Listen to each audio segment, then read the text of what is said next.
தனுஷ் மற்றும் ஐஸ்வர்யா தம்பதிக்கு கடந்த சில மாதங்களுக்கு முன்பு அதிகாரப்பூர்வமாக விவாகரத்து அறிவிக்கப்பட்டுச்சு. இந்த நிலையில் திருமணமான ஒரு சில வருடங்களிலேயே தனுஷ் நிறைய மேடைகளில் ஐஸ்வர்யாவை மட்டம் தட்டி பேசியிருக்காரு. அந்த மாதிரியான வீடியோக்கள் தற்போது சமூக வலைதளங்களில் பெரிய அளவில் வைரலாக்கப்பட்டுட்டு வருது. அதில் ஒரு வீடியோவில் விவேக் முன்னாடியே தனுஷ் தன்னுடைய மனைவியை மட்டம் தட்டி பேசியிருக்காரு. விவேக் மற்றும் தனுஷ் இணைந்து நடித்த படம் தான் படிக்காதவன். இந்த பட ப்ரமோஷனுக்காக இருவரும் ஒரு பேட்டியில் கலந்து கொண்டிருந்தாங்க. அந்த நிகழ்ச்சியில் தொகுப்பாளர் எல்லா ஆண்களின் வெற்றிக்கு பின்னாடியும் ஒரு பெண் இருக்கிறாள் என்று சொல்லுவாங்க அப்படின்னு சொல்கிறாரு. அவர் பேச்சை பாதியிலேயே நிப்பாட்டி தனுஷ் இது கஷ்டப்பட்டு நடிக்கிறதுன்னா கஷ்டப்பட்டு கையை காலை ஆட்டி டான்ஸ் ஆடி நடித்து வெற்றி பெறுறேன்.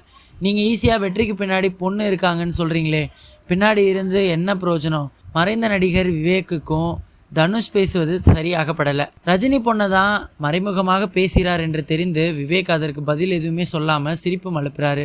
இந்த வீடியோ தான் இப்போது வைரலாகி கொண்டிருக்கிறது.